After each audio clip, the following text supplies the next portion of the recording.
అంటే మళ్ళా okay, one battle after another అంటే ఒక వారం తర్వాత ఇంకో వారం కాదు, అది వేరే దాని అర్థం మావాడు చెప్తాడు. కానీ నేను చెప్పేది గౌతమి పుత్ర శాతకర్ణిలో లాగా ఒక వారం తర్వాత ఇంకో వారం కాదు. సినిమా అయితే చాలా వెరైటీగా ఉంది, కొత్త కాన్సెప్ట్లో బ్యాక్గ్రౌండ్లో ఉంది. వింత వింత క్యారెక్టర్స్ అన్ని క్రియేట్ చేసి దానికి గొప్ప గొప్ప యాక్టర్లు తీసుకొచ్చి బ్రహ్మాండంగా యాక్ట్ చేయించారు. లియోనార్డో డికాప్రియో ఫస్ట్ 30-40 మినిట్స్ తను ఓపెన్ అవ్వడు అసలు. సినిమాని అప్పటిదాకా ఎవరో డ్రైవ్ చేస్తూ ఉంటారు, హీరోయిన్ డ్రైవ్ చేస్తుంది, విలన్ డ్రైవ్ చేస్తాడు, వాళ్ళ క్యారెక్టర్ ఎక్సలెంట్గా ఉంది.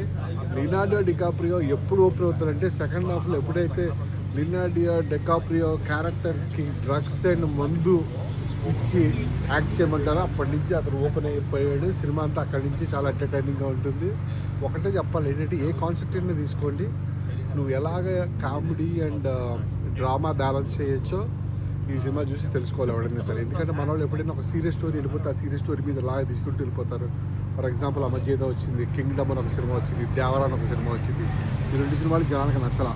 కానీ ఒక స్టోరీతో ఎలా ఆడుకోవచ్చు, క్యారెక్టర్స్ తోటి ఎలా బ్యాలెన్స్ చేయొచ్చు అన్నది ఇలాంటి స్క్రిప్ట్స్ చూసి మనం నేర్చుకోవాలి. పాయింట్ అర్థమైందా?